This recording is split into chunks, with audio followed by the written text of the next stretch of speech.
ठीक है। तो अगला अध्याय है विशुद्ध से गुरु अवज्ञा के विषय में। तो हम कुछ प्यार को केवल लेकर चर्चा को फिर आगे कंटिन्यू करेंगे।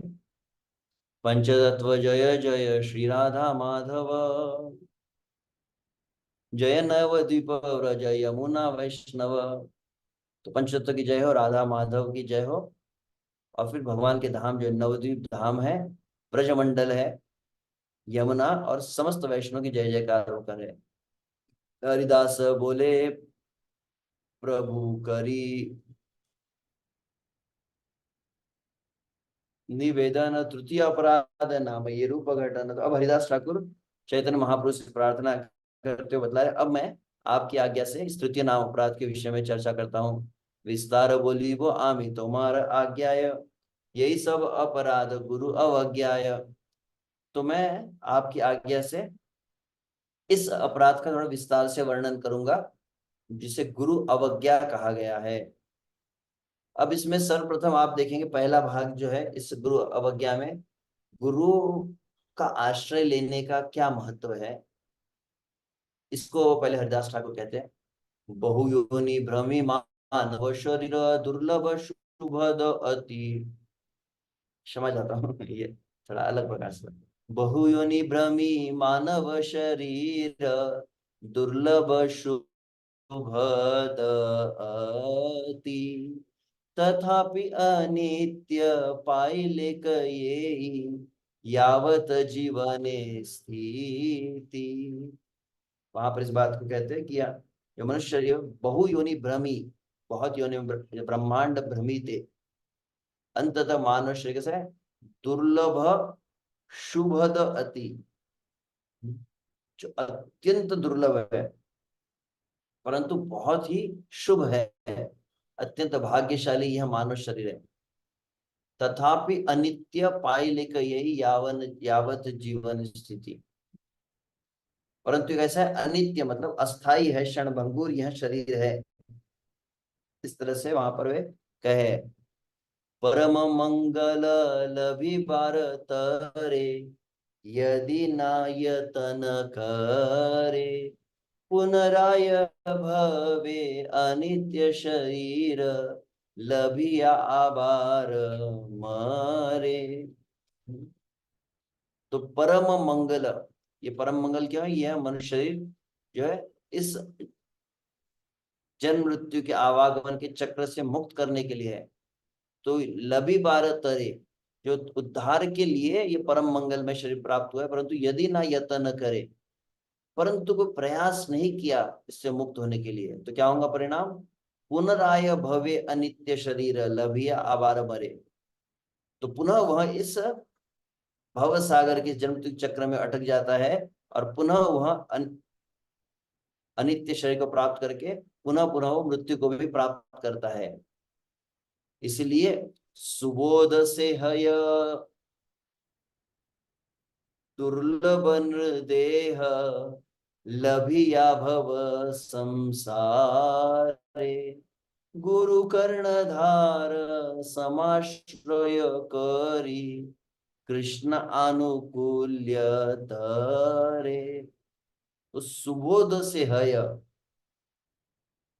जो वास्तविक मतलब बोध जिसको हो गया है, जिसको अच्छी तरह से साक्षात्कार हो गया इस बात का कि मनुष्य शरीर कितना दुर्लभ है, मनुष्य शरीर का एकमात्र प्रयोजन क्या है, ये अच्छी तरह जो समझ चुका है। दुर्लभ नृदेह लभिया भव संसारे, इस जन्म मृत्यु चक्र में जिसे अत्यंत दुर्लभ अनमोल शरीर प्राप्त हुआ है, गुरु कर्णधार समाश्रय करे, कृष्ण आनुकूल्य तरे। यह विषुप से श्रीमद भागवत का भी श्लोक है, जो नृदेहम आद्यम प्लवम सुकल्पम, गुरु कर्णधार वहां पर भी कहा गया, जहां पर नृदेह को, मानव देह को प्लवम कहा गया, प्लवम सुकल्पम। तो प्लवम शब्द का ही अर्थ क्या हुआ, प्लवम अर्थात नाव, सुकल्पम अत्यंत उपयुक्त नाव है ये मानव शरीर। तो वो इस भौतिक जगत जो है समुद्र के समान है, मानव शरीर वह नाव के समान है। वैदिक शास्त्र के जो वचन है वह अनुकूल वायु के समान है। और उसमें फिर अंततः उस नाव में गुरु जो है एक्सपर्ट कैप्टन जिसे कहा जाता है, कर्णधार शब्द यहाँ पर, जो नाव को सही दिशा में लेकर जाता है, वह है ये गुरु। तो इस मनुष्य शरीर का जो एक में प्रयोजन है कि सही गंतव्य पहुंचाना। तो सही गंतव्य पहुंचने के लिए सर्वाधिक आवश्यक क्या बात है? नाव आवश्यक है, अनुकूल वायु आवश्यक है, परंतु साथ में सही उसको डायरेक्शन देने वाला जो अनुभवी कर्णधार अति आवश्यक है। यह सबसे प्रमुख प्रयोजन है गुरु का। गुरु कोई फैशन नहीं है, गुरु कोई औपचारिकता नहीं है, गुरु हमारे रोगों का निदान करने के लिए नहीं है, गुरु हमारे कष्टों का हरण करने के लिए नहीं है, गुरु हमारे कोई आर्थिक समस्या को सुलझाने के लिए नहीं है, गुरु रोगों का निदान करने के लिए नहीं है। क्या बोलते हैं, गुरु का आश्रय लिया तो मेरा बीमारी ठीक हो जाएंगी, गुरु का आश्रय लिया तो मेरे बेटी की शादी हो जाएंगी, गुरु का आश्रय लिया तो मेरे व्यापार में मुनाफा हो जाएगा। गुरु इन सभी के लिए नहीं है। मनुष्य शरीर किस लिए है? इस भवसागर से मुक्त होने के लिए।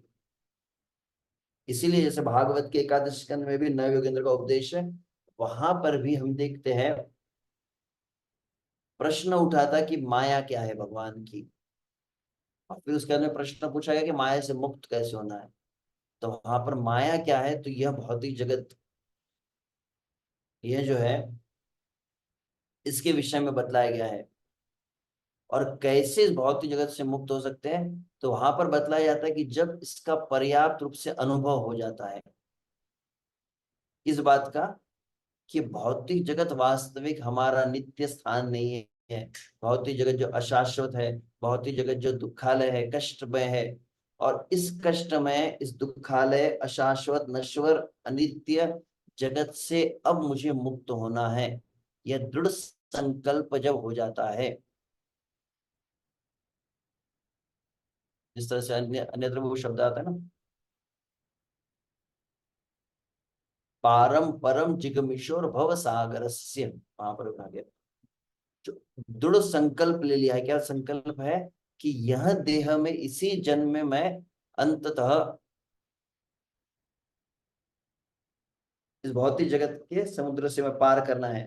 मैं कल अभी कुछ क्षणों पूर्व ही मैं यहाँ पर अभी जिस स्थान पर हूँ, शुभ से मैं उसी स्थान पर बैठा हूँ जहां पर लगभग कितने 2 दिन पूर्व ही, आज सोमवार है, शनिवार का मध्याह्न का समय था, जब इसी स्थान पर, मैं जिस स्थान पर हूँ, इसी स्थान पर परम पूज्य श्री रूप रघुनाथ स्वामी महाराज अपना देह त्याग किए। तो अभी मैं कुछ समय पूर्व ही बहुत सुंदर एक उनके ही एक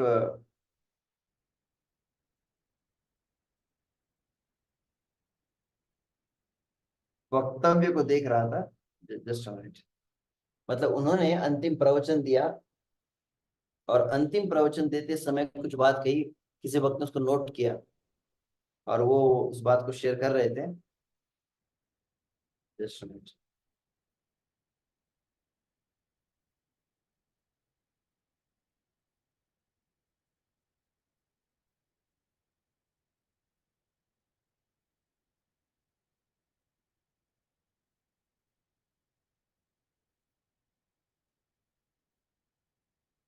वाक्य मूल तो यही था, ठीक है, अभी वो मेरे सामने ही है, किसी ने स्टेटस पर रखा है वो वाक्य। अंतिम उनके लास्ट फाइनल इंस्ट्रक्शंस में का एक वाक्य वहां पर कहे जा रहे थे कि रूप रघुनाथ हमारे विशुद्ध से शिला प्रभुपाद कुछ वाक्य पढ़ रहे थे, और उसमें अंत तो उन्होंने एक बहुत सुंदर वाक्य किया, कहा शनिवार को प्रातः काल वे अंतिम भागवत कक्षा दी और मध्याह्न में वो देह त्याग किए। और उनका वाक्य था कि death is not a problem. उनके अंतिम प्रवचन में का शब्द है, death is not a problem, taking birth again in this world is a problem. मृत्यु समस्या नहीं बोले हैं, मरना यह समस्या नहीं है, परंतु मरने के बाद फिर से यदि अगर जन्म लेना पड़ा इस संसार में, तो बोले समस्या है। बहुत सुंदर वाक्य कह रहे थे। तो यह बात जब समझ गई हो, तब तो वहां पर एकादश स्कंद में नवयोगेंद्र जो उपदेश दे रहे हैं, उसमें प्रश्न पूछा गया कि माया से मुक्त कैसे हो सकते हैं।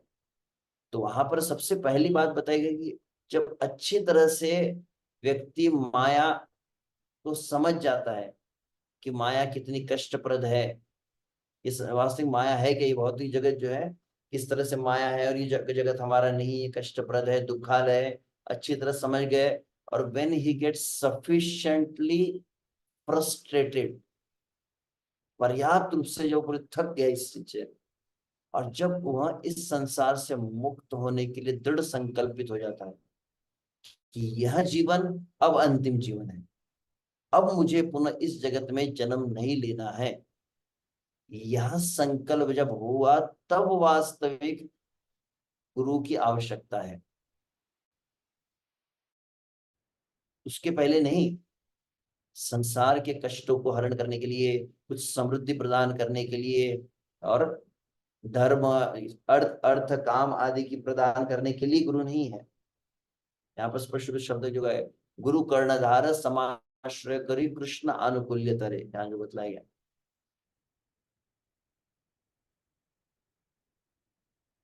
उनका जब आश्रय समाश्रय करी, सम्यक रूपेण, पूर्ण रूपेण जब गुरु का आश्रय ग्रहण कर लिया है, गुरु पर पूर्णतः आश्रित हो जाए,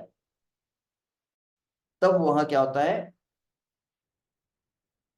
जब गुरु पर पूर्णतः आश्रित हो जाए तो कृष्ण आनुकूल्य कहा गया। श्री कृष्ण फिर उसकी सहायता करना प्रारंभ करते हैं। शब्द यहाँ पर आप देखिए, गुरु कर्णधार समाश्रय करी कृष्ण आनुकूल्य तरे। तो गुरु कर्णधार है, गुरु हमारे वास्तविक खेवैया है, गुरु हमें पार लगाने वाले, ये समझकर पूर्ण रूपेण उन पर आश्रित होना। आश्रय शब्द का फिर कई अर्थ है, जैसे जिस प्रकार से भगवान श्री चैतन्य महापुरुष शरणागति के षडंग बताए हैं, तो गुरु आश्रय में भी इस बात को बतलाया जाता है। आश्रय शब्द मतलब समर्पण, शरणागति, शरणागति मतलब 6 अंग, आनुकूल्य संकल्प प्रतिकूल से विवर्जनम, वो सभी जो आते हैं गुरु के प्रति वह भाव हो जाए, गुरु के वचनों के अनुकूल जो उसे स्वीकार किया जाए, गुरु के वचन और गुरु की प्रसन्नता की जो प्रतिकूल है उसका वर्जन करना, गुरु पर पूर्णतः आश्रित होना, गुरु वास्तव में हमारा पालन पोषण करेंगे, दृढ़ संकल्पित होना, गुरु के प्रति अति दैन्य भाव को धारण करना, और सर्वस्व गुरु के चरणों में अर्पित करना। दीक्षा काले शिष्य करे आत्मसमर्पण, जैसे कहा गया। तब क्या होगा, जब पूर्ण सपन, ये वाक्य को अगर आप ध्यान से समझेंगे, गुरु कर्णधार समाश्रय करी पूर्णतः आश्रित, तब कृष्ण आनुकूल्य, तो श्री कृष्ण आनुकूल्य हो जाता, मतलब श्री कृष्ण उस जीव के अनुकूल होते हैं, अर्थात श्री कृष्ण उसकी सहायता करते हैं।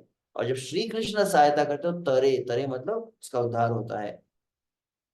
तो आगे का है, शांत कृष्ण भक्त लक्षण ये गुरु सदैन्य वचन तारे, संतोष करिया कृष्ण दीक्षा लय, जाय संसार पारे।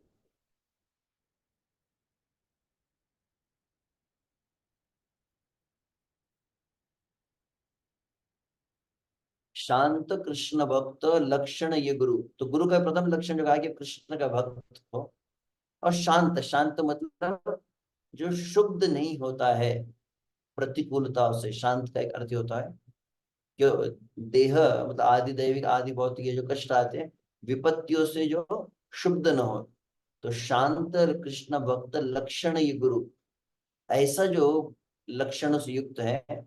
तो प्रधान रूप से सबसे प्रथम 2 लक्षण ही बतलाए हैं।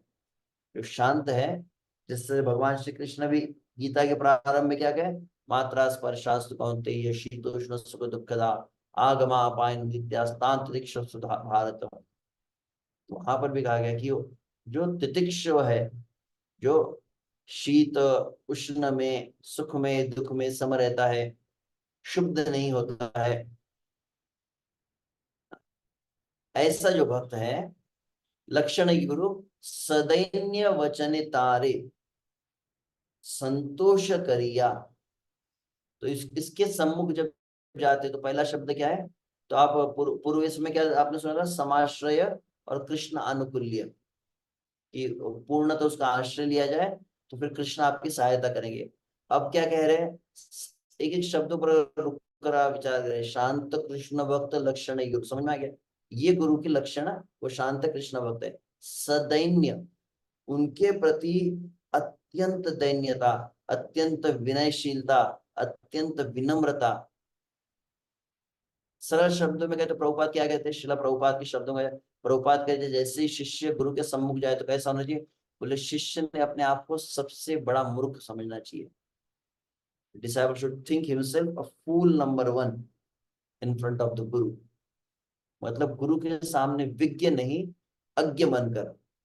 तो सदैन्य शब्द पहला है। अब शिष्य का व्यवहार में सदैन्य शब्द है, और उसके बाद में अगले दो शब्दों को, तीसरे लाइन के दो शब्दों से जोड़ना है। वचने तारे संतोष करिया, ऐसा है, समझ में आ रहा है?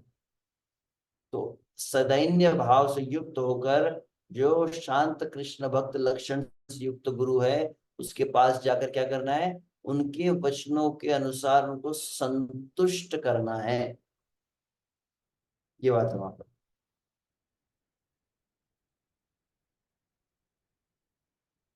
एक अर्थ यह हुआ,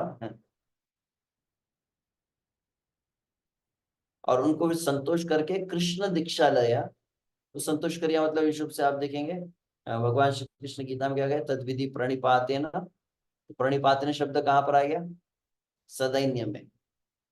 और फिर वैसे वचने तारे परिप्रश्न न भी ले सकते हैं, मतलब जिज्ञासा करना, उनके फिर उपदेश को सुनना। और सेवया शब्द वहां पर है, तो यहाँ पर शब्द क्या है? संतोष करिया।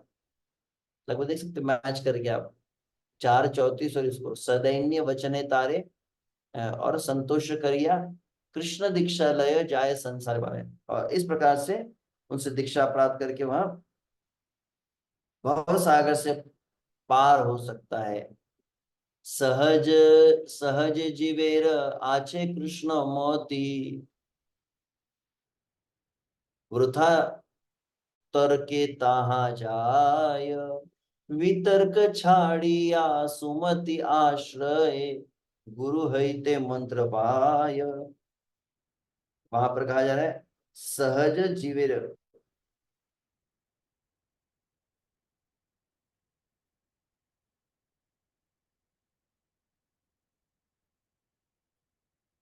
सहज जीवेर आचे कृष्णवती, वृथा तर्के ताहा जाय।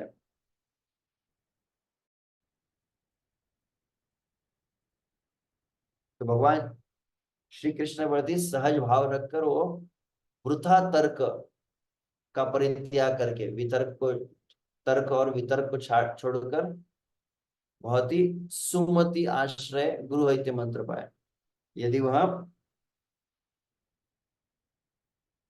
गुरु से मंत्र उसने प्राप्त करना चाहिए। तो इसके पश्चात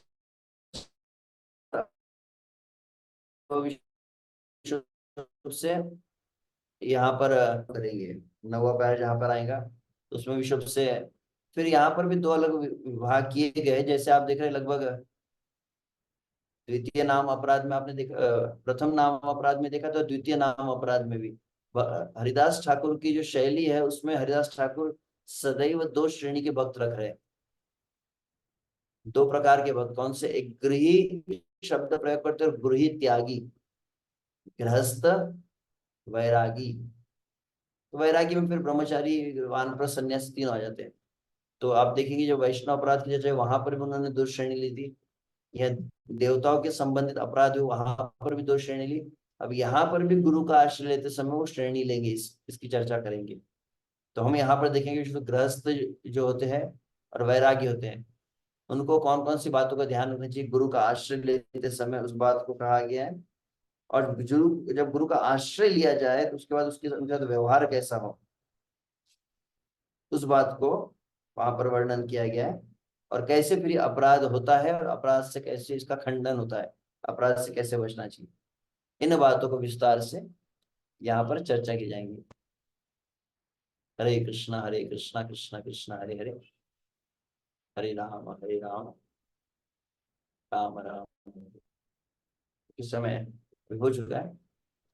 आशा करते किसी को अगर टीका टिप्पणी न हो, जितनी हम चर्चा की तो लगभग हमने प्रथम दो अपराध को पूर्ण किया, तृतीय अपराध में हम प्रारंभ किया। तो और फिर चौथा और पांचवा अपराध को भी हम प्रयास करेंगे आने वाले सत्रों में एक साथ यदि हो पाए हम लेने का प्रयास करेंगे। किसी को प्रश्न ना हो तो फिर हम आज विराम देते हैं। आज चर्चा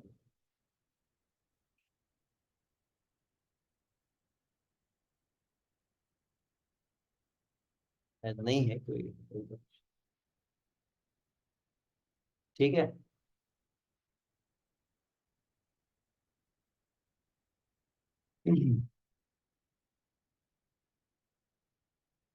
ठीक है। श्री हरिनाम चिंतामणि की जय, नामाचार्य श्री हरिदास ठाकुर की जय, श्रीला भक्ति विनोद ठाकुर की जय, हरे कृष्ण महामंत्र की जय, अनंत कोटि वैष्णव वृंद की जय, जगत गुरु श्रीला प्रभुपाद की जय, गौर प्रेमानंदे हरि हरि बोल।